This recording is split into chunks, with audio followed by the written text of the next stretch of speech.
Hi, welcome to e-learning class by Nagaraj Karigar, JTO Government IT, Rippanpete. So 2020ರಲ್ಲಿ electrician ಟ್ರೇಡಿಗೆ ಪ್ರವೇಶ ಪಡೆದಂಥ ಎಲ್ಲ ತರಬೇತಿದಾರರಿಗೆ ಬಹು ಉಪಯುಕ್ತವಾಗ್ತಕ್ಕಂಥ ಅಂದರೆ ಏನು ಮುಂದೆ ನೀವು ಒಂದು ವರ್ಷದ ನಂತರ CBT ಆನ್ಲೈನ್ ಪರೀಕ್ಷೆ ಎದುರಿಸಬೇಕಾಗಿದೆ. ಆ ಪರೀಕ್ಷೆಗೆ ಬಹು ಉಪಯುಕ್ತವಾಗಿ ಬರ್ತಕ್ಕಂಥ ಅಂದರೆ ಆ ಒಂದು ಪರೀಕ್ಷೆಯಲ್ಲಿ ನೀವು ಒಂದು ಒಳ್ಳೆಯ ಸ್ಕೋರನ್ನು ಮಾಡಬೇಕು ಅಂತ ಹೇಳಿದರೆ ಇಲ್ಲಿಂದ ಅಂದರೆ ಇವತ್ತಿನಿಂದ ನಾನು ಪ್ರತಿದಿನ 25 ಪ್ರಶ್ನೋತ್ತರಗಳು ಅಂದರೆ MCQ multiple choice question and ಆನ್ಸರ್ಗಳನ್ನು ನನ್ನ ಈ ಚಾನಲ್ನಲ್ಲಿ ಈ ರೀತಿಯಾಗಿರುವಂಥ ವಿಡಿಯೋಗಳ ಮೂಲಕ ನಿಮಗೆ ತಿಳಿಸ್ಕೊಡ್ತಾ ಬರ್ತೀನಿ. ಸೊ ಪ್ರತಿದಿನ ನೀವು ಈ ಒಂದು ಕ್ವಶನ್ ಆನ್ಸರ್ಗಳನ್ನು ನೋಡ್ತಾ ಬಂದರೆ ಮುಂದೆ ಬರ್ತಕ್ಕಂಥ CBT ಆನ್ಲೈನ್ ಪರೀಕ್ಷೆಯಲ್ಲಿ ಒಳ್ಳೆಯ ಸ್ಕೋರನ್ನು ಮಾಡ್ಬೋದಾಗಿದೆ. ಸೊ ಹಾಗಾಗಿ 2020ರಲ್ಲಿ ಏನು ಎಲೆಕ್ಟ್ರಿಷಿಯನ್ ಟ್ರೇಡ್ಗೆ ಪ್ರವೇಶ ಪಡೆದಿದ್ದೀರಿ ಅಂಥ ತರಬೇತಿದಾರರು ಈ ಪ್ರಶ್ನೋತ್ತರಗಳನ್ನು ಇವತ್ತಿನಿಂದ ನೋಡ್ತಾ ಬಂದರೆ ಖಂಡಿತ ನಿಮಗೆ ಪರೀಕ್ಷೆಯಲ್ಲಿ ಬಹಳನೇ ಉಪಯೋಗ ಆಗುತ್ತೆ ಅಂತ ಹೇಳ್ತಾ ಬನ್ನಿ. ಹಾಗಾದರೆ ಇಂದಿನಿಂದ ನಾವು ಶುರು ಮಾಡೋಣ. ಪ್ರತಿದಿನ 25 ಕ್ವಶನ್ ಆನ್ಸರ್ಗಳನ್ನು ನಾವು ಸಾಲ್ವ್ ಮಾಡ್ತಾ ಹೋಗೋಣ. ಸೊ ಇವತ್ತಿನಿಂದ ನೀವು ಈ ಕೆಲಸ ಮಾಡ್ತಾ ಹೋದರೆ ಮುಂದೆ ಬರ್ತಕ್ಕಂಥ ಪರೀಕ್ಷೆಯಲ್ಲಿ ನಿಮಗೆ ಬಹಳನೇ ಸಹಾಯ ಆಗ್ತದೆ. ಆರಾಮವಾಗಿ ನೀವು ಒಳ್ಳೆಯ ಸ್ಕೋರ್ನಲ್ಲಿ ನೀವು ಪಾಸ್ ಮಾಡ್ಬೋದಾಗಿದೆ. ಸೊ ಹಾಗಂತ ಹೇಳ್ತಾ ಇವತ್ತಿನ ಈ ಮಲ್ಟಿಪಲ್ ಕ್ವಶನ್ ಆನ್ಸರ್ಸ್ಗಳನ್ನು ಎಕ್ಸ್ಪ್ಲೇನ್ ಮಾಡ್ತಾ ಹೊರಡೋಣ. ಮೊದಲನೇದಾಗಿ question number 1, what is the name of the safety sign?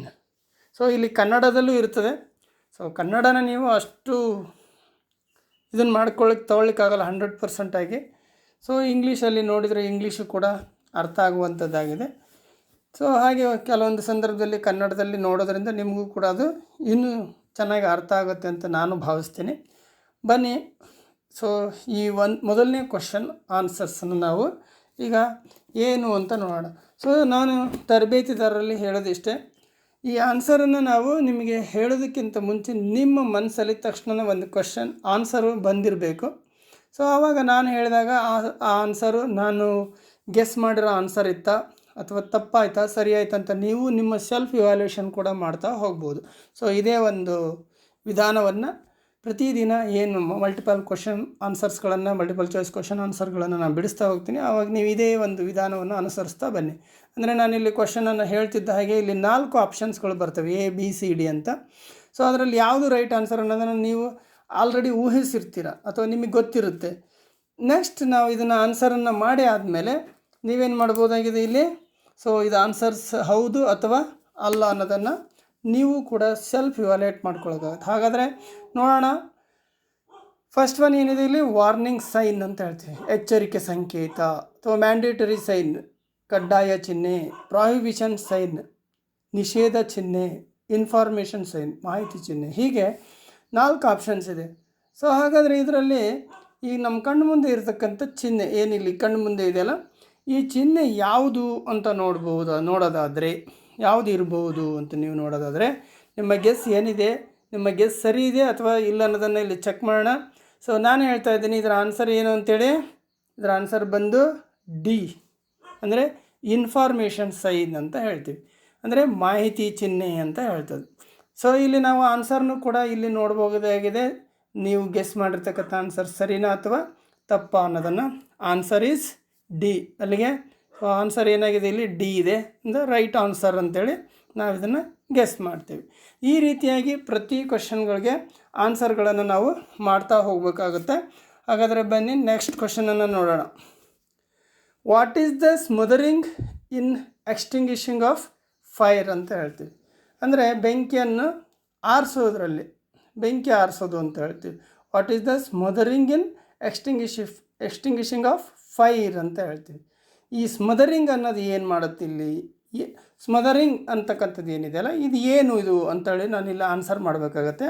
First one ಏನಿದೆ, adding the fuel element to the fire, ಅಂದರೆ ನಾವಿನ್ನೂ ಇಂಧನದ ಅಂಶವನ್ನು ಬೆಂಕಿಯಲ್ಲಿ ಸೇರಿಸಬೇಕು ಅಂತ ಹೇಳ್ತದೆ. ನೋಡಿದರೆ ಗೊತ್ತಾಗುತ್ತೆ ಆನ್ಸರ್ ಹೌದು ಅಥವಾ ಅಲ್ಲ ಅಂಥೇಳಿ. ಹಾಗೆ removing the fuel element from the fire ಅಂತ ಹೇಳ್ತದೆ, ಅಂದರೆ ಬೆಂಕಿಯಿಂದ ಇಂಧನ ಅಂಶವನ್ನು ತೆಗೆದು ಹಾಕಲಾಗುತ್ತದೆ ಅಂತ. ಇದು ಕೂಡ ಒಂದು ಆನ್ಸರ್ ಹೌದು, ಬಟ್ ಇಲ್ಲಿ ಸ್ಮದರಿಂಗ್ ಅನ್ನೋದಕ್ಕೆ ಇದು ಆನ್ಸರ್ ಆಗಿರೋದಿಲ್ಲ, ಅದು ನಿಮಗೆ ಗೊತ್ತಿರಬಹುದು ಅಂದ್ಕೊಳ್ತೀನಿ. ಹಾಗೆ using of water to lower the temperature ಅಂತ, ಯೂಸಿಂಗ್ ಆಫ್ ವಾಟರ್ ಅಂತ ಹೇಳ್ತೀವಿ, ಅಂದರೆ ತಾಪಮಾನ ಕಡಿಮೆ ಮಾಡಲಿಕ್ಕೆ ನೀರನ್ನ ಬಳಕೆ ಮಾಡ್ಬೋದು ಅಂತ ಇರ್ತೇವೆ. ಅಂದರೆ ಇಲ್ಲಿ ಸ್ಮದರಿಂಗ್ ಅನ್ನೋದು ಅದು ಕೂಡ ಅಲ್ಲ ಅಂತ ನಾನು ಹೇಳ್ತೀನಿ. ಹಾಗಾದರೆ isolating the fire from the supply of oxygen, ಆಮ್ಲಜನಕದ ಪೂರೈಕೆಯಿಂದ ಬೆಂಕಿಯನ್ನು ಪ್ರತ್ಯೇಕಿಸುವುದು ಅಂತ. ಅಂದರೆ ಆಮ್ಲಜನಕದ ಪೂರೈಕೆ ಮುಗೀತು ಅಂದರೆ ಕಟ್ಟಾಯಿತು ಅಂದರೆ ಅಲ್ಲಿ ಏನಾಗುತ್ತೆ, ಬೆಂಕಿ ನಂದುತ್ತೆ ಅಂತ. ಸ್ಮದರಿಂಗ್ ಅಂದರೆ ನಂದಿಸೋದು ಅಂತಲೇ ಇಲ್ಲಿ ಅರ್ಥ ಕೊಡುತ್ತೆ. ಹಾಗಾದರೆ ಆನ್ಸರ್ ಇಲ್ಲಿ ಏನು, ಡಿ ಅಂತ ಹೇಳ್ತೀವಿ ನಾವು.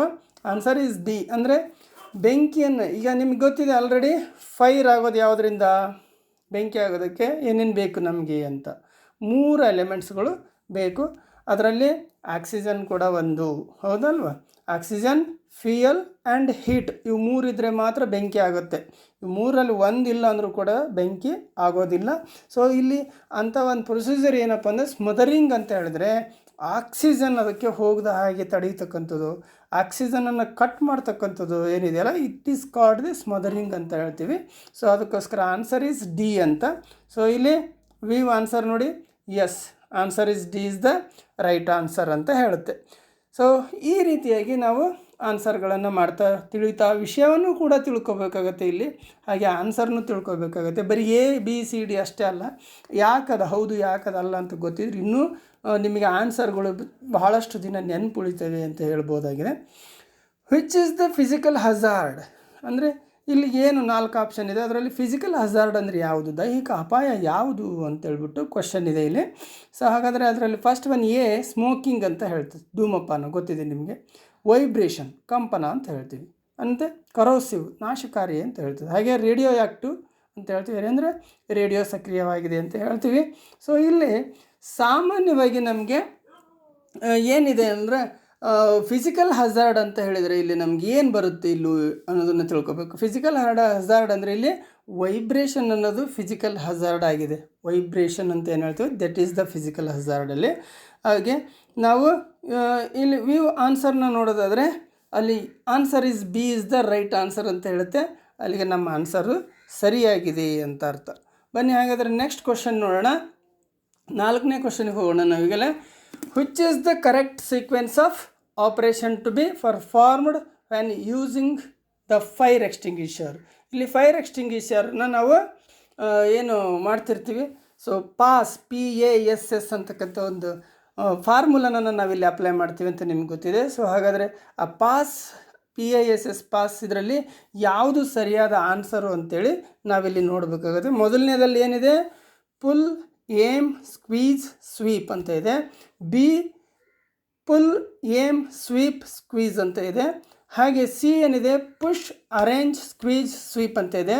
4ನೇದು ಏನಿದೆ, ಪುಷ್, ಅರೇಂಜ್, ಸ್ವೀಪ್, ಸೀಕ್ವೆನ್ಸ್ ಅಂತ ಇದೆ. ಇಲ್ಲಿ ಇರ್ತಕ್ಕಂಥ ABCD 4 ಆಪ್ಷನ್ಸ್ಗಳದ್ದು PASS ಅಂದರೆ ಪಾಸ್ ಅಂತ ಏನು ಹೇಳ್ತೀವಿ ಹಾಗೇ ಇದೆ. ಬಟ್ ನಮ್ಮ ರೈಟ್ ಆನ್ಸರ್ ಇಲ್ಲಿ ಯಾವುದು ಅನ್ನೋದು ಭಾಳ ಮುಖ್ಯ. ಇಲ್ಲಿ ನಮಗೆ ಗೊತ್ತಿದೆ, ಈಗ ಆಲ್ರೆಡಿ ನೀವು ಕೂಡ ಗೆಸ್ ಮಾಡಿರ್ತೀರ.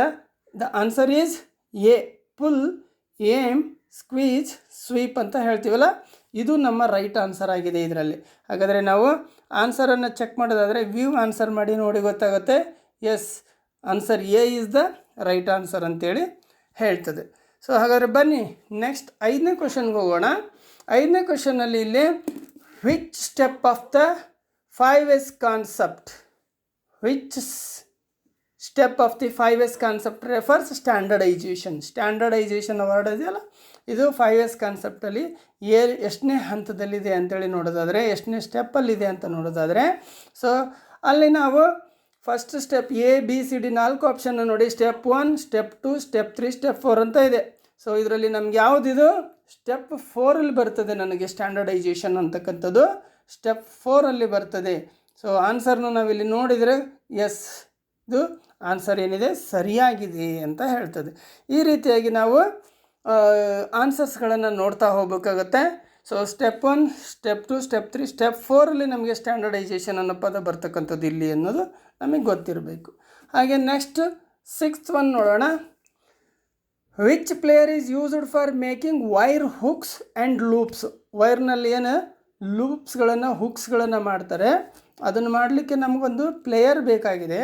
ಆ ಒಂದು ಟೂಲ್ ಯಾವುದು ಅಂತೇಳ್ಬಿಟ್ಟು ಇಲ್ಲಿ ನಾವು ಕೇಳ್ತೇವೆ. ಸೊ ಫಸ್ಟ್ ಒನ್ ಏನು ಹೇಳ್ತದೆ, ಫ್ಲ್ಯಾಟ್ ನೋಸ್ ಪ್ಲೇಯರ್ ಅಂತ. ನಿಮಗೆ ಗೊತ್ತಿದೆ ಫ್ಲ್ಯಾಟ್ ನೋಸ್ ಪ್ಲೇಯರ್ ಹೇಗಿರುತ್ತೆ ಏನು ಅಂತ. ಹಾಗೆ ಬಿ ಹೇಳುತ್ತೆ ಲಾಂಗ್ ನೋಸ್ ಪ್ಲೇಯರ್ ಅಂತ. ಅದನ್ನು ಕೂಡ ನೀವು ಕಣ್ಣಾರೆ ನೋಡಿರ್ತೀರಿ ಹೇಗಿರುತ್ತೆ ಅಂತ. ಇನ್ನು ಸಿ ನೋಡೋದಾದರೆ ರೌಂಡ್ ನೋಸ್ ಪ್ಲೇಯರ್ ಅಂತ. ಇದನ್ನು ಕೂಡ ನೀವು ಕಣ್ಣಾರೆ ನೋಡಿದರೆ ಇದರ ಉಪಯೋಗ ಅಪ್ಲಿಕೇಶನ್ಗಳು ಕೂಡ ನಿಮಗೆ ಗೊತ್ತು. ಹಾಗೆ ಡಿ ನೋಡಿದಿರಿ ಡಯಾಗನಲ್ ಕಟಿಂಗ್ ಪ್ಲೇಯರ್ ಅಂತ. ಇದರನ್ನು ನೀವು ಕಣ್ಣು ಮುಂದೆ ನೋಡಿರ್ತೀರ, ಹಾಗೆ ಇದರ ಅಪ್ಲಿಕೇಶನ್ಗಳು ಕೂಡ ಗೊತ್ತು. ಹಾಗಾದರೆ ಬನ್ನಿ, ಇದರಲ್ಲಿ ಯಾವುದು ನಾವು ತಂತಿಗಳನ್ನು ವೈರ್ಗಳನ್ನು ಏನು ಹುಕ್ಸ್ ಮತ್ತು ಲೂಸ್ ಮಾಡ್ಕೊಳ್ಳೋದಕ್ಕೆ ಬಳಸ್ತಕ್ಕಂಥದ್ದು ಅಂತ ಹೇಳಿದ್ರೆ ರೌಂಡ್ ನೋಸ್ ಪ್ಲೇಯರ್ ಅಂತ ಹೇಳ್ತೀವಿ. ಸೊ ರೌಂಡ್ ನೋಸ್ ಪ್ಲೇಯರ್ನಲ್ಲಿ ಮಾತ್ರ ನಾವು ಈ ರೀತಿಯ ಹುಕ್ಸ್ಗಳನ್ನು ಮತ್ತು ಲೂಪ್ಸ್ಗಳನ್ನು ಮಾಡ್ಕೊಳ್ಳೋದಕ್ಕೆ ಸಾಧ್ಯ. ಸೊ ಇಲ್ಲಿ ಆನ್ಸರಲ್ಲಿ ಕೂಡ ಆನ್ಸರ್ ಸಿ ಅಂತಕ್ಕಂಥದ್ದಿದೆ. So answer C is the right answer ಅಂತ. ನೆಕ್ಸ್ಟ್ ಕ್ವಶನ್ಗೆ ಹೋಗೋಣ. What is the use of pincer ಅಂತ ಇದೆ. ಸೊ ಇಲ್ಲಿ ಪಿನ್ಸರ್ನ ಬಳಕೆ ಏನು, ಉಪಯೋಗ ಏನು ಅಂತ ನೋಡೋದಾದರೆ, ಸೊ ABCD 4 ಆಪ್ಷನ್ಸ್ ಪೈಕಿ ಟ್ವಿಸ್ಟಿಂಗ್ ದ ಫ್ಲೆಕ್ಸಿಬಲ್ ವೈರ್ಸ್ ಅಂತ ಇದೆ. ಅಂದರೆ ಫ್ಲೆಕ್ಸಿಬಲ್ ವೈರ್ಗಳನ್ನು ಟ್ವಿಸ್ಟ್ ಮಾಡೋದಕ್ಕೆ ಇದನ್ನು ಬಳಸಲಾಗ್ತದೆ ಅಂತ ಹೇಳ್ತದೆ. ಹಾಗೆ cutting small diameter of wires ಅಂತ ಹೇಳ್ತದೆ. ಹೌದಾ ಅಲ್ವಾ ಅಂತೇಳಿ ನೀವು ಇದನ್ನು ನೋಡಬೇಕಾಗುತ್ತೆ. ಹಾಗೆ extracting the pin nails from the wood ಅಂತ ಹೇಳ್ತದೆ. ಅಂದರೆ ಮರದಿಂದ ಪಿನ್ಸ್ ನೈಲ್ಸ್ ಅಂತ ಏನು ಹೇಳ್ತೀವಿ ಅವನ್ನು ಹೊರತೆಗಿಲಿಕ್ಕೆ ಬಳಸಲಾಗ್ತದೆ ಅಂತ ಹೇಳ್ತದೆ. ಮತ್ತೊಂದು ಏನು ಹೇಳ್ತದೆ ಇಲ್ಲಿ, holding small objects where finger cannot reach. ಎಲ್ಲಿ ಬೆರಳುಗಳು ತಲುಪಲಿಕ್ಕೆ ಸಾಧ್ಯ ಆಗೋದಿಲ್ಲೋ, ಬೆರಳುಗಳು ಎಲ್ಲಿ ಹೋಗೋಕ್ಕಾಗೋದಿಲ್ಲ, ಕೈ ಬೆರಳುಗಳನ್ನು ಆಡಿಸೋಕ್ಕಾಗದಂಥ ಜಾಗದಲ್ಲಿ ಸ್ಮಾಲ್ ಆಬ್ಜೆಕ್ಟ್ಗಳನ್ನು ಹಿಡಿದಿಟ್ಕೊಳ್ಳಿಕ್ಕೆ ಬಳಸಲಾಗ್ತದೆ ಅಂತ ಈ ರೀತಿ 4 ಆಪ್ಷನ್ ಹೇಳ್ತದೆ. ಬಟ್ ಇಲ್ಲಿ ನಮಗೆ ರೈಟ್ ಆನ್ಸರ್ ಯಾವುದಿದೆ, ಇಲ್ಲಿ ಸಿ. ನಾವು ಈ ಪಿನ್ಸರನ್ನು ನಾವೇನು ಈ ಮಳೆಗಳನ್ನು ಕೀಳೋದು ಅಂತ ಹೇಳ್ತೀವಿ. ನೈಲ್ಸ್ಗೆ ನಮ್ಮ ಮರದಲ್ಲಿ ಇರತಕ್ಕಂಥದ್ದನ್ನು ಮಳೆಗಳನ್ನು ಕೀಳೋದಕ್ಕೆ ನಾವು ಇದನ್ನು ಬಳಸ್ತೀವಿ ಅಂತ ಹೇಳ್ತೀವಲ್ಲ ಅದು. So answer is C right answer. ಹೌದು ಅಲ್ಲ ಅಂತ ನೋಡಿದರೆ yes, C answer is the right answer ಅಂತ ಹೇಳುತ್ತೆ. ಹಾಗಾದರೆ ಬನ್ನಿ 8ನೇ ಕ್ವಶನನ್ನು ನೋಡೋಣ. What is the name of the road safety sign. ಇದನ್ನು ನೀವು ಆಲ್ಮೋಸ್ಟ್ ಎಲ್ಲರೂ ನೋಡಿರ್ತೀರಿ. ಸೊ ಅದರ ರೋಡ್ ಸೇಫ್ಟಿ ಸೈನ್ ಯಾವುದಿದು, ಹೆಸರು ಏನು ಅಂತ ನೋಡೋದಾದರೆ ಫಸ್ಟ್ ಒನ್ ABCD ಇದನ್ನು ನೋಡಿ ಆಪ್ಷನ್ಸನ್ನು ನೋಡೋಣ. ಒಂದೇದು ಮ್ಯಾಂಡೇಟ್ರಿ ಸೈನ್ ಅಂತ ಹೇಳ್ತಾರೆ, ಕಡ್ಡಾಯ ಚಿಹ್ನೆ ಅಂತ ಕೂಡ ಹೇಳ್ತೀವಿ. ಹಾಗೆ ಬಿ ಇದೆ ಇಲ್ಲಿ ಕಾಶ್ನರಿ ಸೈನ್ ಅಂತ ಹೇಳ್ತೀವಿ, ಎಚ್ಚರಿಕೆ ಚಿಹ್ನೆ ಅಂತ ಹೇಳ್ತೀವಿ. ಹಾಗೆ ಇಲ್ಲಿ ಸಿ ಇದೆ, ಸಿನಲ್ಲಿ ಇದೆ ಏನು ಹೇಳ್ತದೆ, ಇನ್ಫಾರ್ಮೇಟ್ರಿ ಸೈನ್ ಅಂತ ಹೇಳ್ತದೆ. ಹಾಗೆ ಪ್ರೊಹಿಬಿಷನ್ ಸೈನ್ ಡಿ ಅಂತ ಹೇಳ್ತದೆ. ಹಾಗಾದರೆ ಇದರಲ್ಲಿ ಆನ್ಸರ್ ಯಾವುದು ಅಂತ ನೋಡೋದಾದರೆ ನಮಗೆ ಇದು ಮ್ಯಾಂಡೇಟ್ರಿ ಅಂದರೆ ಕಡ್ಡಾಯ ಚಿಹ್ನೆ ಅಂತ ಹೇಳ್ತೀವಿ. ಇದನ್ನು ಈ ರೋಡ್ ಸೇಫ್ಟಿ ಸೈನ್ಸಲ್ಲಿ ಇದನ್ನು ಕಡ್ಡಾಯ ಚಿಹ್ನೆ ಅಂತ ಹೇಳ್ತೀವಿ. ಸೊ ಹಾಗಾದರೆ ಆನ್ಸರ್ನ ನೋಡೋಣ ನಾವು. Yes, the right answer is A ಅಂತ ಹೇಳ್ತೀವಿ. ಕಡ್ಡಾಯ ಚಿಹ್ನೆ ಅಥವಾ ಮ್ಯಾಂಡೇಟ್ರಿ ಸೈನ್ ಅಂತೇಳಿ ಇದಕ್ಕೆ ಆನ್ಸರ್ ಆಗುತ್ತೆ. ಬನ್ನಿ 9ನೇ ಕ್ವಶನ್ ನೋಡೋಣ. What is the back ground colour of warning science in the basic category. So ಸಾಮಾನ್ಯವಾಗಿ ನೀವು ಸೈನ್ಸ್ ಅಂತ ನೋಡಿದ್ದೀರಿ. ಈ ಸೈನ್ಗಳಲ್ಲಿ ಏನು ನಿಮ್ಮ ವಾರ್ನಿಂಗ್ ಸೈನ್ ಇದೆ ಅದರ ಬ್ಯಾಕ್ಗ್ರೌಂಡ್ ಕಲರ್ ಏನು ಕಲರ್ ಇರುತ್ತೆ ಅಂತೇಳಿ 4 ಆಪ್ಷನ್ಗಳನ್ನು ಮೊದಲು ನೋಡಿದರೆ ಬ್ಲೂ, ವೈಟ್, ಯೆಲ್ಲೋ, ಗ್ರೀನ್ ಅಂತ 4 ಆಪ್ಷನ್ಸ್ ಕೊಟ್ಟಿದೆ ಇಲ್ಲಿ. ಹಾಗಾದರೆ ಇದು ಯಾವ ಕಲರ್ ಇರುತ್ತೆ ನೀವು ಆಲ್ರೆಡಿ ಗೆಸ್ ಮಾಡಿರ್ತೀರ. ಎಸ್, ಸಿ ಯೆಲ್ಲೋ ಅಂತ ಹೇಳ್ತೀವಿ. ಹಳದಿ ಕಲರ್ನಲ್ಲಿರುತ್ತೆ ಇದರ ಬ್ಯಾಕ್ಗ್ರೌಂಡ್ ಬಂದ್ಬಿಟ್ಟು. ಮ್ಯಾಂಡೇಟ್ರಿ ಸೈನ್ನ ಬ್ಯಾಕ್ಗ್ರೌಂಡ್ ಏನಿದೆ ಹಳದಿ ಕಲರ್ ಆಗಿರುತ್ತೆ. ನೋಡಿ answer is C is the right answer ಅಂತ ಹೇಳುತ್ತೆ. ಸೊ ಹಾಗಾದರೆ ಬನ್ನಿ ನೆಕ್ಸ್ಟ್ ಕ್ವಶನ್ ನೋಡೋಣ. 10ನೇ question. Which type of fire extinguisher is used for fire on electrical equipment fire extinguish ಮಾಡೋದಕ್ಕೆ ಯಾವ ಥರದ ಅಗ್ನಿಶಾಮಕವನ್ನು ಬಳಸಲಾಗ್ತದೆ. ಫೈರ್ ಎಕ್ಸ್ಟಿಂಗ್ವಿಷರ್ ಯಾವ ಟೈಪ್ ಎಕ್ಸ್ಟಿಂಗ್ವಿಷರ್ ಅಂದರೆ ನಿಮ್ಗೆ ಗೊತ್ತಿದೆ, ಅಗ್ನಿಶಾಮಕ ಅಂದರೆ ಬೆಂಕಿಯನ್ನು ನಂದಿಸುವಂಥ ಒಂದು ಉಪಕರಣವಾಗಿದೆ ಫೈರ್ ಎಕ್ಸ್ಟಿಂಗ್ವಿಷರ್ ಅನ್ನೋದು. ಸೊ ಹಾಗಾದರೆ ಈ ವಿದ್ಯುತ್ ಉಪಕರಣಗಳಲ್ಲಿ ಬೆಂಕಿಗೆ ಯಾವ ವಿಧದ ಅಗ್ನಿಶಾಮಕ ಅಥವಾ ಫೈರ್ ಎಕ್ಸ್ಟಿಂಗ್ವಿಷರನ್ನು ಬಳಸಲಾಗ್ತದೆ ಅಂತ ಇಲ್ಲಿ 4 ಆಪ್ಷನ್ಸ್ ಬರ್ತದೆ. Halon type, foam type, gas cartridge type, stored pressure type ಅಂತ 4 ಆಪ್ಷನ್ಸ್ ಇದೆ. ಹಾಗಾದರೆ ನಮ್ಮ ರೈಟ್ ಆನ್ಸರ್ ಯಾವುದು? ಎಸ್, ನಮ್ಮ ರೈಟ್ ಆನ್ಸರ್ ಬಂದು ಎ ಆಗಿರ್ತದೆ. ಹ್ಯಾಲನ್ ಟೈಪ್ ಅಂತ ಹೇಳ್ತೀವಿ. ಸೊ ಇಲ್ಲಿ ಹ್ಯಾಲನ್ ಟೈಪ್ ಅನ್ನೋದು ನಮ್ಮ ಎಲೆಕ್ಟ್ರಿಕಲ್ ಇಕ್ವಿಪ್ಮೆಂಟ್ಗಳಲ್ಲಿ ಬೆಂಕಿ ಏನಾಗುತ್ತೆ ಅಂಥ ಜಾಗದಲ್ಲಿ ಬಳಸ್ತಕ್ಕಂಥ ಫೈರ್ ಎಕ್ಸ್ಟಿಂಗ್ವಿಷರ್ ಅಂದರೆ ಅಗ್ನಿಶಾಮಕ ಉಪಕರಣ ಅಂತ ಹೇಳ್ತೀವಿ. So this is the halon type ಅಂತ ಹೇಳ್ತೀವಿ. ಆನ್ಸರ್ನ ನೋಡೋದಾದರೆ yes, exactly right answer A ಅಂತ ಹೇಳ್ತಿದೆ. ಸೊ ಹಾಗಾದರೆ ಮುಂದಿನ ಕ್ವಶನ್ಗೆ ಹೋಗೋಣ. 11ನೇ question, which is the waste disposal method, which is the waste disposal method that produces heat ಅಂತ, ಅಂದರೆ ಶಾಖವನ್ನು ಉತ್ಪಾದಿಸುವ ತ್ಯಾಜ್ಯ ವಿಲೇವಾರಿ ವಿಧಾನ ಯಾವುದು ಅಂತೇಳಿ ಕ್ವಶನ್ ಇದೆ. ಅಲ್ಲಿ 4 ಆಪ್ಷನ್ನಲ್ಲಿ ರೀಸೈಕ್ಲಿಂಗ್ ಇದೆ, ಕಾಂಪೋಸ್ಟಿಂಗ್ ಇದೆ, ಹಾಗೆ ಇನ್ಸಿನರೇಷನ್ ಇದೆ, ಹಾಗೆ ವೇಸ್ಟ್ ಕಾಂಪ್ಯಾಕ್ಷನ್ ಅಂತ ಬರ್ತದೆ. ಹಾಗಾದರೆ ನಮಗಿಲ್ಲಿ ಯಾವುದು ರೈಟ್ ಆನ್ಸರ್ ಅಂತ ನೋಡೋದಾದರೆ, ಏನು ನಮ್ಮ ಇನ್ಸಿನರೇಷನ್ ಅಂತ ಇದೆ, ಭಸ್ಮೀಕರಣ ಅಂತ ಹೇಳ್ತೀವಿ, ಇದೇ ಇದಕ್ಕೆ ಆನ್ಸರ್ ಆಗಿದೆ. ಸೊ ಆನ್ಸರನ್ನು ಒಂದು ಸರಿ ನೋಡಿದಾದರೆ yes exactly the answer is C is the right answer. So ಈ ರೀತಿ ನಾವು ನೋಡ್ತಾ ಹೋಗೋಣ. ಬನ್ನಿ 12ನೇ ಕ್ವಶನ್ ಏನಿದೆ, which personal protective equipment, PPE ಅಂತ ಹೇಳ್ತದೆ ಶಾರ್ಟಾಗಿ, personal protective equipments, PPE is used for the protection from the fumes. ಏನು ಫ್ಯೂಮ್ ಅಂತ ಏನು ಹೇಳ್ತೀವಿ, ಹೊಗೆ ಅಂತ ಏನು ಹೇಳ್ತೀವಿ, ಈ ಹೊಗೆಯಿಂದ ರಕ್ಷಿಸಲು ಯಾವ ವೈಯಕ್ತಿಕ ಸುರಕ್ಷಾ ಸಲಕರಣೆ ಅಂತ ಹೇಳಿದರೆ ಅದೇ PPE ಇಕ್ವಿಪ್ಮೆಂಟ್ ಅಂತ ಹೇಳ್ತೀವಿ. ಅದನ್ನು ಯಾವುದನ್ನು ಬಳಸ್ತೀವಿ ನಾವು ಈ ಹೊಗೆಯಿಂದ ರಕ್ಷಿಸ್ಕೊಳ್ಳಿಕ್ಕೆ, ಯಾವುದನ್ನು ಬಳಸ್ಕೊಳ್ತೀವಿ ಅಂತ ನೋಡೋದಾದರೆ ಇಲ್ಲಿ 4 ಆಪ್ಷನ್ಸಲ್ಲಿ ಅಪ್ರಾನ್ ಇದೆ, ಗಾಗಲ್ಸ್ ಇದೆ, ಏರ್ ಮಾಸ್ಕ್ ಇದೆ, ಹಾಗೆ ನೋಸ್ ಮಾಸ್ಕ್ ಕೂಡ ಇದೆ. ಸೊ ಇಲ್ಲಿ ನಾವು ಹೊಗೆ ಅಂದ ತಕ್ಷಣ ನಮಗೆ ನೆನಪಾಗಬೇಕಲ್ಲ, ನೋಸ್, ಹೊಗೆ ಅಂದ ತಕ್ಷಣ ನಮ್ಗೆ ಬೇಕಾಗಿದ್ದು ನೋಸ್ ಬಂದಿರುತ್ತೆ. ಸೊ ಅದಕ್ಕೆ ಆನ್ಸರನ್ನು ನಾವಿಲ್ಲಿ ಡಿ ಅಂತಲೇ ಹೇಳ್ತೀವಿ.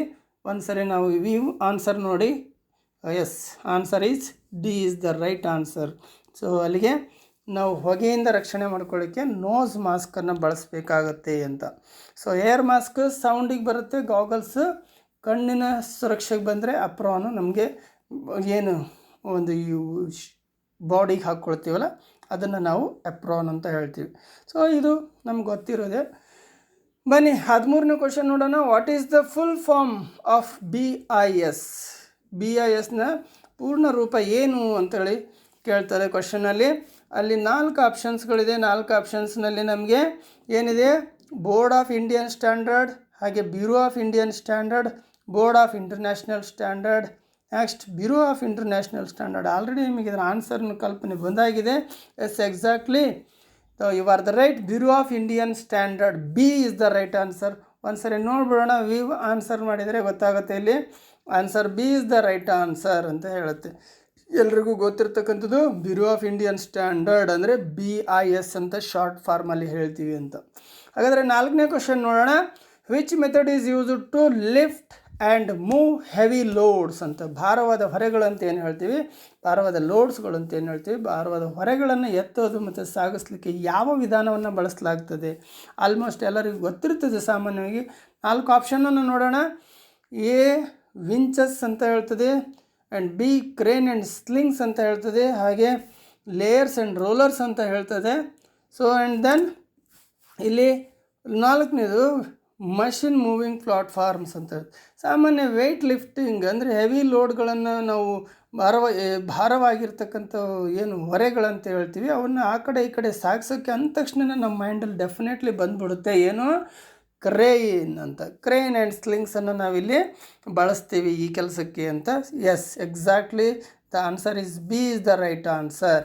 ಅಂದರೆ ಭಾರವಾದ ವಸ್ತುಗಳನ್ನು ಎತ್ತೋದಾಗಲಿ ಮತ್ತೊಂದು ಕಡೆ ಸಾಗಿಸೋದಕ್ಕೆ ನಾವು ಕ್ರೇನ್ಸ್ ಆ್ಯಂಡ್ ಸ್ಲಿಂಗ್ಸ್ಗಳನ್ನು ಬಳಸ್ತೀವಿ ಅಂತ ಹೇಳ್ತೀವಿ. ಬನ್ನಿ ನೆಕ್ಸ್ಟ್ ಕ್ವಶನ್ ಹೋಗೋಣ. 15th ಒನ್, what is starving in extinguishing of fire? ಆಗಲೇ ನಾವು ಸ್ಮದರಿಂಗ್ ಬಗ್ಗೆ ನೋಡಿದ್ವಿ ಒಂದು ಕ್ವಶನನ್ನು. ಈಗ ಕೇಳ್ತಾ ಇರೋದು what is starving in extinguishing of the fire. ಹಾಗಾದರೆ ಸ್ಟಾರ್ವಿಂಗ್ ಅಂದರೆ ಏನು ಅಂತ ನೋಡೋಣ. ಬೆಂಕಿಯನ್ನು ಆರಿಸುವಲ್ಲಿ ಸ್ಟಾರ್ವಿಂಗಿಂದ ಏನಿದೆ ಅಂತ ಹೇಳಿದಾದರೆ ಇಲ್ಲಿ adding fuel to the fire. ಹೌದಾ? ಯಾರಾದರೂ ಬೆಂಕಿಗೆ ಇನ್ನೊಂದಿಷ್ಟು ಇಂಧನ ಸೇರಿಸ್ತಾರೆ ಬೆಂಕಿ ಆರಿಸೋದಕ್ಕೆ? ಖಂಡಿತ ಇಲ್ಲ. ಆನ್ಸರ್ ನೋಡಿದರೆ ಗೊತ್ತಾಗ್ಬಿಡುತ್ತೆ ನಿಮಗೆಲ್ಲ. Next using water to cool the fire ಅಂತ ಹೇಳ್ತಾರೆ ಸ್ಟಾರ್ವಿಂಗಲ್ಲಿ. ಇದು ಹೌದಾ? ಬೆಂಕಿಯನ್ನು ತಣ್ಣಗಾಗಲು ನೀರನ್ನ ಬಳಸ್ತೀವಿ ಅಂತ. ಹಾಗೆ ನಾವಿಲ್ಲಿ ಮತ್ತೊಂದು ಬರ್ತದೆ removing fuel element from the fire ಅಂತ. ಅಂದರೆ ಏನಲ್ಲಿ ಬೆಂಕಿಯಿಂದ ಇಂಧನದ ಅಂಶವನ್ನು ತೆಗೆದು ಹಾಕಲಾಗ್ತದೆ ಅಂತ ಹೇಳ್ತೀವಿ. ಮತ್ತೊಂದು preventing oxygen supply to the fire ಅಂತ. ಬೆಂಕಿಗೆ ಆಮ್ಲಜನಕ ಪೂರೈಕೆಯನ್ನು ತಡೆಗಟ್ಟೋದು. ಆಲ್ರೆಡಿ ಇದರ ಆನ್ಸರ್ ನಿಮ್ಗೆ ಗೊತ್ತಾಗಿದೆ ಇದು ಯಾವುದಕ್ಕೆ ಸಂಬಂಧಪಡುತ್ತೆ ಅಂತೇಳಿ. ಸೊ ಹಾಗಾದರೆ ಇಲ್ಲಿ ಆನ್ಸರ್ ಯಾವುದು? Exactly C is the right answer, removing fuel element from the fire. ಅಂದರೆ ಈಗ ನೋಡಿ, ನಿಮ್ಮ ಊರಿನಲ್ಲಿ ಸಾಮಾನ್ಯವಾಗಿ ಏನಾದರೂ ಬಣವಿಗೆ ಬೆಂಕಿ ಆಗಿತ್ತು ಅಂದರೆ ಏನು ಮಾಡ್ತೀರಿ ಅಂದರೆ ನೀರು ಹಾಕ್ತೀರಿ, ಅದ್ರ ಜೊತೆಯಲ್ಲಿ ಇನ್ನೊಂದು ಕಡೆಗೆ ಇರ್ತಕ್ಕಂಥ ಬೆಂಕಿ ಹತ್ತಕ್ಕೆ ಸಂಭವ ಇರತಕ್ಕಂಥ ಇಂಧನ ಅಂತ ಏನಿರ್ತದೆ ಅದನ್ನು ಕೂಡ ತೆಗೆದು ಅದರಿಂದ ದೂರ ಇಡುವಂಥ ಇದನ್ನು ಕೂಡ ಪ್ರಯತ್ನ ಮಾತ್ರ ಮಾಡೇ ಮಾಡ್ತೀವಿ ನಾವು. ಅಂದರೆ ಈ ಸ್ಟಾರ್ವಿಂಗ್ ಅನ್ನೋದೇನಿದೆ ಇದನ್ನು ಸೂಚಿಸ್ತದೆ. ಬೆಂಕಿಯಿಂದ ಇಂಧನವನ್ನೇ ಬೇರ್ಪಡಿಸೋದು ಅಂದರೆ ಮತ್ತೆ ಬೆಂಕಿ ಜಾಸ್ತಿ ಆಗದಂಗೆ ಅಲ್ಲಿರ್ತಕ್ಕಂಥ ಇಂಧನದ ರೂಪದಲ್ಲಿರ್ತಕ್ಕಂಥ ವಸ್ತುವನ್ನು ತೆಗೆದು ಹಾಕುವಂಥ ಕೆಲಸ ಮಾಡಬೇಕಾಗತ್ತಲ್ಲ, ಅದು ಆ ಒಂದು ಇದಕ್ಕೆ ನಾವಿಲ್ಲಿ ಸ್ಟಾರ್ವಿಂಗ್ ಅಂತ ಹೇಳೋದು. ಸೊ ಇದಕ್ಕೆ ಆನ್ಸರ್ನ ನಾವು ನೋಡಿ, S exactly the answer is C ಅಂತ ಹೇಳ್ತದೆ. So C is the right answer. ಬನ್ನಿ ನೆಕ್ಸ್ಟ್ ಕ್ವಶನ್ ಹೋಗೋಣ. What is the name of PPE ಅಂದರೆ PPA ಹೆಸರು ಏನಿದೆ ಇಲ್ಲಿ, ನೀವು ಇಲ್ಲೊಂದು ಫಿಗರ್ನ ನಾವು ಕಣ್ಣು ಮುಂದೆ ನೋಡ್ತಾ ಇದ್ದೀವಿ. ಇದು ಏನಿದು ಪರ್ಸನಲ್ ಪ್ರೊಟೆಕ್ಟಿವ್ ಇಕ್ವಿಪ್ಮೆಂಟ್? ಯಾವ ಪರ್ಸನಲ್ ಪ್ರೊಟೆಕ್ಟಿವ್ ಇಕ್ವಿಪ್ಮೆಂಟ್ ಇದು? 4 ಆಪ್ಷನ್ ಇದೆ ನೋಡಿ. Nose mask, head mask, face shield, hand screen ಅಂತ ಇದೆ. ಸೊ ಹಾಗಾದರೆ ಇದು ಯಾವುದು? ಇದು ಕಣ್ಣಿಂದ ನೋಡ್ತಿದ್ದಂಗೆ ಗೊತ್ತಾಗುತ್ತೆ. ಇಲ್ಲಿ ಹಿಡ್ಕೊಳ್ಳೋದಕ್ಕೆ ಒಂದು ಹ್ಯಾಂಡ್ ಇದೆ ಅಂತ ಅಂದಾಗ ಎಸ್ ಎಕ್ಸಾಕ್ಟ್ಲಿ ಇದು ಹ್ಯಾಂಡ್ ಸ್ಕ್ರೀನೇ ಆಗಿರುತ್ತೆ ಅಂತ ಹೇಳ್ತೀವಿ. ಹಾಗಾದರೆ answer is D, hand screen ಅಂತ ಹೇಳ್ತೀವಿ. ಇದು ನಾವು ವೆಲ್ಡಿಂಗ್ ಮಾಡೋವಂಥ ಜಾಗದಲ್ಲಿ ಕಣ್ಣಿಗೆ ಹಾನಿ ಆಗದ ರೀತಿಯಲ್ಲಿ ಕೈಯಲ್ಲಿ ಹಿಡ್ಕೊಂಡಿರ್ತೀವಿ ಸೇಫ್ಟಿಗಲ್ವ, ಇದು ಹ್ಯಾಂಡ್ ಸ್ಕ್ರೀನ್ ಅಂತಲೇ ಆಗುತ್ತೆ. ಸೊ ಈ ರೀತಿ answer is answer is D right answer ಅಂತೇಳಿ ಇಲ್ಲಿ ಹೇಳ್ತಾ ಇದೆ. ಸೊ ಹಾಗಾದರೆ ನೆಕ್ಸ್ಟ್ ಕ್ವಶನ್ ಹೋಗೋಣ. Which disposal method of waste save lot of energy? ಯಾವುದು ತ್ಯಾಜ್ಯದ ವಿಲೇವಾರಿ ವಿಧಾನವು ಬಹಳಷ್ಟು ಶಕ್ತಿಯನ್ನು ಉಳಿಸುತ್ತದೆ ಅಂತ ಹೇಳ್ತಾರೆ. ಯಾವುದದು? Which disposal method of waste save ಅಂತ ಹೇಳಿದ್ರೆ ಫಸ್ಟ್ ಒನ್ ಏನಿದೆ ಲ್ಯಾಂಡ್ ಫಿಲ್ ಅಂತಿದೆ, ಮತ್ತೊಂದು ರೀಸೈಕ್ಲಿಂಗ್ ಅಂತಿದೆ, ಇನ್ನೊಂದು ಇನ್ಸುರೇಷನ್ ಇದೆ, ಮತ್ತೊಂದು ಕಾಂಪೋಸ್ಟಿಂಗ್ ಇದೆ. ಸೊ ಇಲ್ಲಿ ಸಾಮಾನ್ಯವಾಗಿ ನಮಗೆ ಲಾಟ್ ಆಫ್ ಎನರ್ಜಿ ವೇಸ್ಟ್ ಆಗೋದನ್ನು ತಡೆಯೋದು ಅಂತ ಹೇಳಿದ್ರೆ ನಾವೇನು ರೀಸೈಕ್ಲಿಂಗ್ ಮೆಥಡ್, ಮರುಬಳಕೆ ಅಂತ ಹೇಳ್ತೀವಿ. ಸೊ ಆನ್ಸರ್ನ ನೋಡಿದರೂ ಕೂಡ yes right answer is answer B ಅಂತ ಹೇಳಿದ್ವಿ. ಮರುಬಳಕೆ ಅಥವಾ ರೀಸೈಕ್ಲಿಂಗ್ ಅಂತ ಏನು ಹೇಳ್ತೀವಿ, ದಿಸ್ ಈಸ್. ಸೊ ಇದರಿಂದ ನಾವೇನು ಮಾಡ್ಬೋದು, ವೇಸ್ಟ್ ಲಾಟ್ ಆಫ್ ಎನರ್ಜಿನ ಸೇವ್ ಮಾಡ್ತೀವಿ. ವೇಸ್ಟಲ್ಲೇ ಅಂದರೆ ಏನು ವೇಸ್ಟು ಅಂತ ಹಾಕಿರ್ತೀವಿ ಅದರಲ್ಲಿ ರೀಸೈಕ್ಲಿಂಗ್ ಮತ್ತೆ ಮರುಬಳಕೆ ಮಾಡೋದ್ರಿಂದ ಅದರಲ್ಲಿ ಮತ್ತೊಂದು ರೂಪದ ಎನರ್ಜಿನ ನಾವು ಕಂಡುಕೊಳ್ತೀವಲ್ಲ, ದಟ್ ಈಸ್. ಸೊ ಬನ್ನಿ ಹಾಗಾದರೆ ನೆಕ್ಸ್ಟ್ ಕ್ವಶನ್ ಹೋಗೋಣ. 18ನೇದು. Which artificial respiration method is to be performed to the victim with injuries on the chest and belly. So ನಾವು ಎದೆ ಮತ್ತು ಹೊಟ್ಟೆ ಮೇಲ್ಭಾಗದಲ್ಲಿ ಗಾಯಗಳಾದರೆ, ಯಾವಾಗ ಈ ಎಲೆಕ್ಟ್ರಿಕ್ ಶಾಕ್ ಆದಾಗ ಅಥವಾ ಏನಾದರೂ ಆದಾಗ ಎದೆ ಮೇಲ್ಗಡೆ ಭಾಗದಲ್ಲಿ ಗಾಯ ಆದಾಗ ಯಾವ ಥರದ ಆರ್ಟಿಫಿಷಿಯಲ್ ರೆಸ್ಪಿರೇಷನ್ ಮೆಥಡನ್ನು ನಾವಿಲ್ಲಿ ಬಳಸಬೇಕಾಗತ್ತೆ, ಅವನಿಗೆ ಎದೆ ಮೇಲೆ ಹೊಟ್ಟೆ ಮೇಲೆ ಗಾಯಗಳಾದಂಥ ಸಂದರ್ಭದಲ್ಲಿ ಯಾವ ಒಂದು ಮೆಥಡನ್ನು ಬಳಸಿ ನಾವು ಅವನಿಗೆ ಫಸ್ಟ್ ಏಡ್ ಟ್ರೀಟ್ಮೆಂಟನ್ನು ಮಾಡಬೇಕಾಗತ್ತೆ ಅಂತ ಹೇಳ್ತೀವಿ. ಹಾಗಾದರೆ ಇಲ್ಲಿ ಫಸ್ಟ್ ಒಂದು ಏನು ಹೇಳುತ್ತೆ ಅಂತ ಹೇಳಿದ್ರೆ ಸ್ಕಾಫರ್ಸ್ ಮೆಥಡ್ ಅಂತ ಹೇಳುತ್ತೆ. ಮತ್ತೊಂದು ಏನಿದೆ ಇಲ್ಲಿ ಮೌತ್ ಟು ಮೌತ್ ಮೆಥಡ್ ಅಂತ ಹೇಳ್ತದೆ, ಮತ್ತೊಂದು ಮೌತ್ ಟು ನೋಸ್ ಮೆಥಡ್ ಅಂತ ಇದೆ. ಹಾಗೆ ಲಾಸ್ಟ್ ಒಂದು Nelson's arm lift back pressure method ಅಂತ ಹೇಳ್ತದೆ. Yes exactly the right answer, Nelson's arms lift back pressure method. ಅಂದರೆ ಆ ವಿಕ್ಟಿಮ್ ಏನು ಇದ್ದಾನೆ ಅವನನ್ನು ನಾವು ಏನು ಮಾಡ್ತೀವಿ, ಎದೆ ಮತ್ತು ಹೊಟ್ಟೆ ಭಾಗವನ್ನು ಮೇಲ್ಭಾಗದಲ್ಲಿ ಅವನನ್ನು ಮಲಗಿಸ್ಬೇಕಾಗತ್ತೆ ಇಂಥ ಸಂದರ್ಭದಲ್ಲಿ.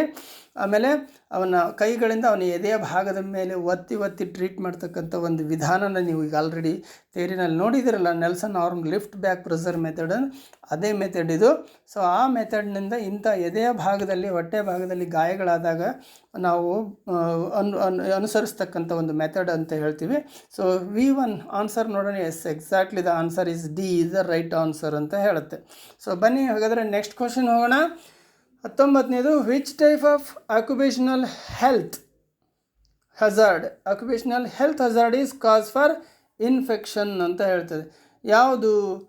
Electrical hazard, biological hazard, physiological hazard ಅಥವಾ ಸೈಕಾಲಜಿಕಲ್ ಹಜಾರ್ಡ್ ಅಂತ ಹೇಳ್ತೀವಿ. ಯಾವ ವಿಧದ ಔದ್ಯೋಗಿಕ ಆರೋಗ್ಯದ ಅಪಾಯವು ಸೋಂಕಿಗೆ ಕಾರಣವಾಗಿದೆ ಅಂತ. ಸೋಂಕಿನ ಕಾರಣ ಯಾವುದಾಗಿರ್ತದೆ ಇಲ್ಲಿ ನೋಡಿದರೆ ಗೊತ್ತಾಗುತ್ತೆ, ಬಯೋಲಾಜಿಕಲ್ ಹಜಾರ್ಡ್ ಅನ್ನೋದು ನಮಗೆ ಮೇಲ್ನೋಟದಲ್ಲಿ ಜೈವಿಕ ಅಪಾಯ ಅಂತ.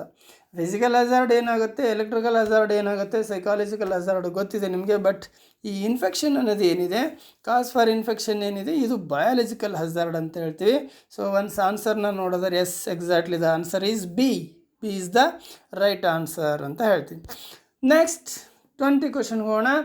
What is the use of this tool? ಏನು ಈ ಚಿತ್ರದಲ್ಲಿ ನಮ್ಮ ಕಣ್ಣು ಮುಂದೆ ಒಂದು ಟೂಲ್ ಕಾಣ್ತಿದೆ, ಇದರ ಉಪಯೋಗ ಏನು, ಬಳಕೆ ಏನು ಅಂತ ನೋಡಬೇಕಾಗಿದೆ. ಹಾಗಾದರೆ ಇಲ್ಲಿ ಹೋಲ್ಡಿಂಗ್ ದ ಹಾಟ್ ಸಬ್ಸ್ಟೆನ್ಸಸ್, ಬಿಸಿ ಪದಾರ್ಥಗಳನ್ನು ಹಿಡ್ಕೊಳ್ಳೋದು ಅಂತ ಹೇಳ್ತೀವಲ್ಲ, ಹೌದಾ ಅಂತ ನೋಡಿ ಗೊತ್ತಾಗುತ್ತೆ ನಿಮಗೆ. ಜೊತೆಯಲ್ಲಿ ಮತ್ತೊಂದು option cutting and twisting the wires ಅಂತ ಹೇಳ್ತೀವಿ. ಕಟಿಂಗ್ ಆ್ಯಂಡ್ ಟ್ವಿಸ್ಟಿಂಗ್ ದ ವೈರ್ಗಳನ್ನು ತಂತಿಗಳನ್ನು ಕಟ್ ಮಾಡೋದಕ್ಕೆ ಬರ್ತಕ್ಕಂಥದ್ದು. ಇದು ನೋಡಿದರೆ ಗೊತ್ತಾಗುತ್ತೆ ಹೌದಾ ಅಥವಾ ಅಲ್ಲ ಅಂತೇಳಿ ನೀವು ಆಲ್ರೆಡಿ ಗೆಸ್ ಮಾಡ್ತೀರಾ. ಮತ್ತೊಂದು extracting nails from the wood ಅಂತ ಹೇಳ್ತೀವಿ. ಅಂದರೆ ತಂತಿಗಳನ್ನು ಕತ್ತರಿಸುವುದು ಮತ್ತು ತಿರುಗಿಸುವುದು, ಮರದಿಂದ ಉಗುರುಗಳನ್ನು ತೆಗೆಯೋದು ಅಂತ ಹೇಳ್ತಾರೆ. ಅಂದರೆ ಸಾಮಾನ್ಯ ನೈಲ್ಸ್ ಅಂದರೆ ಮಳೆಗಳು ಅಂತ ಹೇಳ್ತಿರಲ್ಲ, ಮಳೆ ಕೇಳೋದು ಅಂತ. ಸೊ ಇದು. ಸೊ ಮತ್ತೊಂದು ಇದು loosening and tightening the bolts and nuts ಅಂತ ನೋಡಿದರೆ ಗೊತ್ತಾಗುತ್ತೆ. ನೋಟ್ಸು ಬೋಲ್ಟ್ಸನ್ನ ಟೈಟ್ ಮಾಡೋದಕ್ಕೆ ಇದರಿಂದ ಬರುತ್ತಾ ಬರಲ್ವ ಅಂತ ನೀವೀಗ ಆಲ್ರೆಡಿ ಗೆಸ್ ಮಾಡಿರ್ತೀರಿ. Yes, you are right. C, extracting nails from the wood. ಇದೇ ಸೇಮ್ ಕ್ವಶನು, ಈಗ ಆಲ್ರೆಡಿ ಹಿಂದೆ ಒಂದು ಬೇರೆ ರೂಪದಲ್ಲಿ ಬಂದಿತ್ತು. So yes, same answer. ಇದು ಏನಪ್ಪ ಅಂತೇಳಿದ್ರೆ ನಮ್ಮ ಕಣ್ಣು ಮುಂದಿರೋದು, ಅದನ್ನು ಪಿನ್ಸರ್ ಅಂತ ಹೇಳ್ತೀವಿ ನಾವು. Extracting nails from the wood ಅಂತ ಅಂದರೆ ಮರದಲ್ಲಿ ಏನು ಮಳೆಗಳು ಹೊಡೆದವನ್ನ ಕೀಳೋದಕ್ಕೆ ಬಳಸ್ತಕ್ಕಂಥ ಒಂದು ಟೂಲ್, ಸಾಧನ ಅಂತ ಹೇಳ್ಬೋದು. So this is the answer ಮಾಡೋಣ. Yes, answer C is the right answer ಅಂತ ಹೇಳುತ್ತೆ. ಬನ್ನಿ ಹಾಗಾದರೆ ನೆಕ್ಸ್ಟ್ ಕ್ವಶನ್ಗೆ ಹೋಗೋಣ. 21ನೇ question. How will you diagnose the victim is suffering under cardiac arrest? Cardiac arrest ಆಗಿರೋದನ್ನು ಹೇಗೆ ನೀವು ಇದು ಮಾಡ್ತೀರಾ, ತಿಳ್ಕೊಳ್ತೀರಾ? ಯಾವ ರೀತಿಯ ಒಂದು ಇದರಿಂದ ನೀವು ಅದನ್ನು ತಿಳಿಬೋದಾಗಿದೆ ಅಂತ ಹೇಳೋದಾದರೆ, ಸೊ ಬನ್ನಿ ಹಾಗಾದರೆ ನೋಡೋಣ ಏನಿದೆ ಆನ್ಸರ್ ಅಂತ. ಆಪ್ಷನ್ಸ್ ನೋಡೋಣ. Gets pain in spinal guard ಅಂತ, ಬೆನ್ನುಮೂಳೆಯಲ್ಲಿ ನೋವು ಬರ್ತಕ್ಕಂಥದ್ದು ಮೇಲೆ ಅಂತ. ಹಾಗೆಯೇ ಮತ್ತೊಂದು ಹೇಳ್ತಿದೆ mouth will be closed tightly ಅಂತ. ಬಾಯಿ ನೋಡಿ, ಸಾಮಾನ್ಯವಾಗಿ ಬಾಯಿ ಹಿಡಿದಿಟ್ಟಿರ್ತಾರೆ. ಸಾಮಾನ್ಯವಾಗಿ ಹಂಗಾದಾಗ ಏನಾಗುತ್ತೆ, ಬಾಯಿನೇ ಓಪನ್ ಮಾಡ್ತಿರಲ್ಲ ಅಲ್ವಾ? ಆ ಥರ ಏನಾದರೂ ಆಕ್ಸಿಡೆಂಟ್ಗಳಾದಾಗ, ಹಜಾರ್ಡ್ಸ್ಗಳಾದಾಗ ಮನುಷ್ಯ ಬಾಯಿನ ಬಗೆಯಾಗಿ ಹಿಡ್ದಿರ್ತಾನೆ, ಹಲ್ಲುಗಳೆಲ್ಲ ಲಾಕ್ ಆಗಿಬಿಟ್ಟಿರ್ತವೆ. ಸೊ ಟೈಟಾಗಿ ಇಟ್ಟಿರ್ತಾನೆ, ಅದು ಅಂತ ಹೇಳ್ತಾರೆ. ಮತ್ತೊಂದು ಹೇಳ್ತಾನೆ heavy swelling on his stomach, ಹೊಟ್ಟೆ ಊದ್ಕೊಳ್ಳೋದು. ಸಾಮಾನ್ಯವಾಗಿ ಆಕ್ಸಿಡೆಂಟ್ಸ್ಗಳಾದಾಗ ಏನಾಗುತ್ತೆ, ಹೊಟ್ಟೆ ಊದ್ಕೊಳ್ಳುತ್ತೆ, ಗೊತ್ತಿದೆ ನಿಮಗೆ. ಮತ್ತು ಹಾಗೆಯೇ ಮತ್ತೊಂದು ಏನಿದೆ ಇಲ್ಲಿ ಅಂತ ಹೇಳಿದ್ರೆ appears blue colour around his lips, ಏನು ತುಟಿಗಳಲ್ಲಿ ನೀಲಿ ಬಣ್ಣ ತಿರುಗ್ತವೆ ತುಟಿಗಳು ಅಂತ ಹೇಳ್ತದೆ. ಎಸ್, ಈ ಕಾರ್ಡಿಯಾಕ್ ಅರೆಸ್ಟನ್ನು ನಾವು ಈ ಒಂದು ಸಿಂಪ್ಟಮ್ಸ್ ಮೇಲೆ ತಿಳ್ಕೊಳ್ತೀವಿ. ಆನ್ಸರ್ ಇಸ್ ಡಿ ಅಂತ ಹೇಳ್ಬೋದು ಇಲ್ಲಿ ನಾವು. Answer is D exactly. ಅವನ ತುಟಿಗಳು, ಆ ವಿಕ್ಟಿಮ್ನ ತುಟಿಗಳು ಏನಾಗುತ್ತೆ ಅಂತ ಹೇಳಿದ್ರೆ ನೀಲಿ ಬಣ್ಣಕ್ಕೆ ತಿರುಗುತ್ತೆ. ಆವಾಗ ನಾವು ಅಲ್ಲಿ ಕಾರ್ಡಿಯಾಕ್ ಅರೆಸ್ಟ್ ಆಗಿದೆ ಅನ್ನೋದು ನಮಗೆ ಒಂದು ಸಿಂಪ್ಟಮ್ಸ್ ಗೊತ್ತಾಗುತ್ತೆ. So answer is D is the right answer. ಇದು ನೀವು ತುಂಬಾ ಉಪಯೋಗವಾಗಿರ್ತಕ್ಕಂಥದ್ದು. ಒಬ್ಬ ಮನುಷ್ಯನ ಲೈಫನ್ನು ನಾವು ಸೇವ್ ಮಾಡ್ತಕ್ಕಂಥ ಒಂದು ಇದಾಗಿರ್ತದೆ. ಸೊ ಹಾಗಾಗಿ ಇದನ್ನು ಕೂಡ ನಾವು ಚೆನ್ನಾಗಿ ತಿಳ್ಕೊಳ್ಳೋದು ಒಳ್ಳೆಯದು. ಬನ್ನಿ ನೆಕ್ಸ್ಟ್ ಕ್ವಶನ್, 22ನೇ ಕ್ವಶನ್ಗೆ ಹೋಗೋಣ. What is the name of the tool ಅಂತ ಹೇಳ್ತೀವಿ. ಒಂದೊಂದು ಸರಿ ನಾವು ಇಲ್ಲಿ ಏನು ಕಣ್ಣು ಮುಂದೆ ಚಿತ್ರ ಕಾಣ್ತಿದೆ, ಈ ಒಂದು ಟೂಲ್ ಹೆಸರು ಯಾವುದು ಅಂತ ನೋಡೋದಾದರೆ ಇಲ್ಲಿ 4 ಆಪ್ಷನ್ಸ್ಗಳಲ್ಲಿ ಒಂದೇದು ವೈರ್ ಸ್ಟ್ರಿಪ್ಪರ್ ಅಂತ ಹೇಳ್ತದೆ, ಹೌದು ಅಲ್ಲ ಅಂತ ಈಗ ಆಲ್ರೆಡಿ ನೀವು ಗೆಸ್ ಮಾಡಿರ್ತೀರಿ. ಕ್ರಿಂಪಿಂಗ್ ಟೂಲ್, ಹೌದಾ ಅಲ್ವಾ ಅಂತೇಳಿ ನೀವು ಗೆಸ್ ಮಾಡ್ಬೋದು. ಕಾಂಬಿನೇಷನ್ ಪ್ಲೇಯರ್ಸ್ ಅಂತ ಹೇಳ್ತೀವಿ, ಅದು ಅಲ್ಲ. ಮತ್ತು ಡಯಾಗನಲ್ ಕಟಿಂಗ್ ಪ್ಲೇಯರ್ಸ್. ಎಲ್ಲ ಟೂಲ್ಸ್ಗಳನ್ನು, ವೈರ್ ಸ್ಟ್ರಿಪ್ಪರ್ನ ನೋಡಿದ್ದೀರಿ, ವೈರ್ ಸ್ಟ್ರಿಪ್ಪರ್ ಇನ್ಸುಲೇಷನನ್ನು ರಿಮೂವ್ ಮಾಡೋದಕ್ಕೆ ಬಳಸಿದ್ದೀರಾ. ಹಾಗೆ ಕ್ರಿಂಪಿಂಗ್ ಟೂಲ್ಗಳನ್ನು ನೋಡಿರ್ತೀರ, ಕ್ರಿಂಪ್ ಮಾಡೋದಕ್ಕೆ, ಲಗ್ಗಳನ್ನು ಕ್ರಿಂಪ್ ಮಾಡೋದಕ್ಕೆ ಬಳಸೋದು. ಕಾಂಬಿನೇಷನ್ ಪ್ಲೇಯರ್ನ ನೋಡಿದ್ದೀರಿ, ಕಾಂಬಿನೇಷನ್ ಪ್ಲೇಯರ್ ಹೆಸರಿಗೆ ತಕ್ಕಂತೆ ಕಾಂಬಿನೇಷನ್ ಪರ್ಪಸ್ ಪ್ಲೇಯರು. ಆಮೇಲೆ ಆಲ್ಮೋಸ್ಟ್ ಪಾಪ್ಯುಲರ್ ಟೂಲ್ ಅಂತಲೇ ಹೇಳ್ಬೋದು ಕಾಂಬಿನೇಷನ್ ಪ್ಲೇಯರನ್ನು. ಹಾಗೆ ಡಯಾಗನಲ್ ಕಟಿಂಗ್ ಪ್ಲೇಯರ್, ಈಗ ನಮ್ಮ ಕಣ್ಣು ಮುಂದೆ ಕಾಣ್ತಕ್ಕಂಥದ್ದು ಯಾವುದು ಹಾಗಾದರೆ D, exactly diagonal cutting pliers ಅಂತ ಹೇಳ್ತೀವಿ. Answer is D is the right answer exactly ಅಂತ ಹೇಳ್ತೀವಿ. ಸೊ ಬನ್ನಿ ನೆಕ್ಸ್ಟ್ ಕ್ವಶನ್ ಹೋಗೋಣ. 23. What is the name of the safety sign? ಸುರಕ್ಷತಾ ಚಿಹ್ನೆ ಇಲ್ಲಿ ಏನು ಕಣ್ಣು ಮುಂದೆ ಇದೆ, ಇದರ ಒಂದು ಯಾವುದಿದು ಸೈನು, ಯಾವ ಥರದ ಸೈನ್ ಇದು ಅನ್ನೋದನ್ನು ನೋಡೋದಾದರೆ 4 ಆಪ್ಷನ್ನಲ್ಲಿ ವಾರ್ನಿಂಗ್ ಸೈನ್ ಇದೆ, ವಾರ್ನಿಂಗ್ ಸೈನ್ ಎಚ್ಚರಿಕೆ ಸಂಕೇತ ಅಂತ ಹೇಳ್ತೀವಿ. ಹಾಗೆ ಮ್ಯಾಂಡೇಟರಿ ಸೈನ್ ಅಂತ ಹೇಳ್ತೀವಿ, ಕಡ್ಡಾಯ ಚಿಹ್ನೆ ಅಂತ. ಪ್ರಾಹಿಬಿಷನ್ ಸೈನ್ ನಿಷೇಧ ಚಿಹ್ನೆ. ಹಾಗೆ ಇನ್ಫಾರ್ಮೇಷನ್ ಸೈನ್ ಮಾಹಿತಿ ಚಿಹ್ನೆ. ನಿಮಗೆ ಈ ಒಂದು ಇದನ್ನು ನೋಡ್ತಿದ್ದಂಗೆ ಗೊತ್ತಾಗುತ್ತೆ. Yes, your answer is the mandatory sign. ಕಡ್ಡಾಯ ಅಂದರೆ ಹ್ಯಾಂಡ್ ಗ್ಲೋವ್ಸ್ಗಳನ್ನು ವೇರ್ ಮಾಡಬೇಕಿಲ್ಲಿ, ಕಡ್ಡಾಯ ಅದು. ಹ್ಯಾಂಡ್ ಗ್ಲೋವ್ಸ್ಗಳನ್ನು ವೇರ್ ಮಾಡಲೇಬೇಕು ಕಡ್ಡಾಯವಾಗಿ ಅಂತ ಅರ್ಥ. ಅದಕ್ಕೋಸ್ಕರ ಇದು ಮ್ಯಾಂಡೇಟ್ರಿ ಸೈನ್ ಆಗಿದೆ. ಇಲ್ಲಿ ನಾವು ಆನ್ಸರ್ನ ನೋಡೋಣ. ಹಾಗಾದರೆ ಇದು 100% ಇಲ್ಲಿ ಆನ್ಸರ್ನ ನೀವು ಒಂದ್ಸರಿ ನೋಡಿ, this is the wrong answer ಅಂತ ಹೇಳ್ತೀವಿ. So exactly this is the B answer is B, no doubt at all. So ಬನ್ನಿ ಹಾಗಾದರೆ ನೆಕ್ಸ್ಟ್ ಕ್ವಶನ್ಗೆ ಹೋಗೋಣ. What will be first aid to be given to stop the bleeding of the victim? ಅಂದರೆ what will be first aid to be given to stop the bleeding of the victim? ಏನಾದರೂ ನಮಗೆ ರಕ್ತಸ್ರಾವ ಆಗ್ತಾ ಇರ್ತದೆ ನೋಡಿ, ಏನಾದ್ರು ಗಾಯ ಆದ ತಕ್ಷಣ ರಕ್ತ ಹರಿಯೋಕ್ಕೆ ಸ್ಟಾರ್ಟ್ ಆಗುತ್ತೆ, ರಕ್ತಸ್ರಾವವಾಗಲಿಕ್ಕೆ ಸ್ಟಾರ್ಟ್ ಆಗುತ್ತಲ್ಲ, ಅಂಥ ಸಂದರ್ಭದಲ್ಲಿ ನಾವು ಏನು ಮಾಡಬೇಕು ಅನ್ನೋದನ್ನು ನಾವಿಲ್ಲಿ ಹೇಳ್ತೀವಿ. ಬಹಳನೇ ಉಪಯೋಗ ಆಗ್ತಕ್ಕಂಥದ್ದು ಪ್ರತಿದಿನ ನಿಮಗೆ ಲೈಫಲ್ಲಿ. ನಿಮ್ಮ ಸುತ್ತಮುತ್ತ ಈ ಥರದ ಅಪಾಯ ಆದಾಗ ಅವರನ್ನು ಹೇಗೆ ನೀವು ಕಾಪಾಡಬಹುದು, ಫಸ್ಟ್ ಏಡ್ ಟ್ರೀಟ್ಮೆಂಟ್ ಮಾಡೋದು ತುಂಬಾ ಒಳ್ಳೆಯ ಕ್ವಶನ್ ಆಗಿದೆ ಇದು. ಅಪ್ಲೈಯಿಂಗ್ ಆಯಿಂಟ್ಮೆಂಟ್ ಅಂತ ಹೇಳ್ತೀವಿ, ಮೂಲಾಂಗಳನ್ನು ಹಚ್ಚೋದು, ಅನ್ವಯಿಸೋದು ಅಂತ ಹೇಳ್ತೀವಿ. ಎರಡನೇದು keep the injured portion upward ಅಂತ, ಅಂದರೆ ಗಾಯವಾಗಿರ್ತಕ್ಕಂಥ ಮೇಲ್ಭಾಗಕ್ಕೆ ಇರಿಸೋದು ಅಂತ ಹೇಳ್ತಾರೆ. ಮತ್ತೊಂದು ಹಾಗೆ covering the wound portion by dressing, ಅಂದರೆ ಏನು ಗಾಯ ಆಗಿದೆ ಅದನ್ನು ಈ ಡ್ರೆಸ್ಸಿಂಗ್ನಿಂದ, ಅಂದರೆ ಕಾಟನ್ ಅಥವಾ ಬಾಟನ್ ಹತ್ತಿ ಅಂತ ಏನು ಹೇಳ್ತೀರಿ ಅದರಿಂದ ನಾವು ಅದನ್ನು ಕವರ್ ಮಾಡಿಡೋದು ಅಂತ ಹೇಳ್ತಾರೆ. ಹಾಗೆಯೇ ಮತ್ತೊಂದು applying pressure over the injured portion, ಏನು ಗಾಯ ಆಗಿದೆಯಲ್ಲ ಆ ಭಾಗದ ಮೇಲೆ ಒತ್ತಡವನ್ನು ಹಾಕೋದು ಅಂತ ಹೇಳ್ತಾರೆ. ನಿಮಗೆ ಇದರಲ್ಲಿ ಆಲ್ರೆಡಿ ಇಂಥ ಎಕ್ಸ್ಪೀರಿಯೆನ್ಸನ್ನು ಲೈಫಲ್ಲೇ ಮಾಡಿರ್ತೀರಿ. ಯಾರಿಗಾರು ದೊಡ್ಡ ಗಾಯ ಆಗಿ ರಕ್ತ ಬರ್ತಾಯಿದೆ ಅಂದರೆ ತಕ್ಷಣ ನೀವೇನು ಮಾಡ್ತೀರಿ, ಆ ರಕ್ತ ಬರ್ತಕ್ಕಂಥ ಗಾಯದ ಮೇಲೆ ನಿಮ್ಮ ಕೈಯನ್ನು ಒತ್ತಿ ಹಿಡಿದು ರಕ್ತಸ್ರಾವ ಆಗದ ಹಾಗೆ ನೋಡ್ಕೊಳ್ಳೋದು. Yes, exactly your answer is right. The applying pressure over the injured portion ಅಂತ ಹೇಳ್ತೇವೆ. ಇದೇ ಸರಿಯಾದ ಮೆಥಡ್. ಯಾಕೆಂದರೆ ನನಗೆ ತಕ್ಷಣ ಅಲ್ಲಿ ಮುಲಾಮು ಸಿಗೋದಿಲ್ಲ, ಹಾಗೆಯೇ ಗಾಯಗೊಂಡ ಭಾಗನ ಮೇಲ್ಮುಖ ಮಾಡಿ ಇಟ್ಟ ತಕ್ಷಣ ರಕ್ತ ಸೋರೋದೇನು ನಿಲ್ಲೋದಿಲ್ಲ, ಇನ್ನೂ ಜಾಸ್ತಿನೇ ಸೋರ್ತದೆ. ಹಾಗೆ ನಾನು ಡ್ರೆಸ್ಸಿಂಗ್ ಮಾಡ್ತೀನಿ ಅಲ್ಲಿ ಅಂತ ಇದ್ದರೆ ಆ ತಕ್ಷಣಕ್ಕೆ ನಿಮಗೆ ಸಿಗೋದಿಲ್ಲ. ಆಮೇಲೆ ಡ್ರೆಸ್ಸಿಂಗ್ ಮಾಡಿದರೂ ಕೂಡ ಬ್ಲಡ್ ಅಷ್ಟು ಸುಲಭವಾಗಿ ಸೋರೋದು ನಿಲ್ಲೋದಿಲ್ಲ. ಅದು ಮತ್ತೆ ಆ ಡ್ರೆಸ್ಸಿಂಗ್ನು ದಾಟಿ ಬರ್ತಿರ್ತದೆ ಒಂದೊಂದು ಸಂದರ್ಭ, ನೀವು ನೋಡಿರ್ತೀರಿ. ಅದಕ್ಕೆ ನಮ್ಮ ಕೈನಿಂದನೇ ಆ ಗಾಯನ ಹಿಂಗೆ ಒತ್ತಿ ಹಿಡಿದ್ರೆ ಆ ರಕ್ತ ಬರೋದನ್ನು ನಾವು ತಡಿಬೋದು. ಎಕ್ಸಾಕ್ಟ್ಲಿ ಇದು ಒಳ್ಳೆಯ ಒಂದು ಟ್ರೀಟ್ಮೆಂಟು ಮತ್ತು ಗೊತ್ತಿರಬೇಕಾಗಿರ್ತಕ್ಕಂಥ ಇನ್ಫಾರ್ಮೇಷನ್ ಕೂಡ. So the answer is D is the right answer. So ಬಹಳನೇ ಮುಖ್ಯವಾಗಿ ಉಪಯೋಗ ಆಗ್ತಕ್ಕಂಥ ಒಂದು ಕ್ವಶನ್ ಆನ್ಸರ್ ಅಂತ ಹೇಳ್ಬೋದು. ದಿನನಿತ್ಯದ ಜೀವನದಲ್ಲೂ ಕೂಡ ಉಪಯೋಗ ಆಗೋಂಥದ್ದು.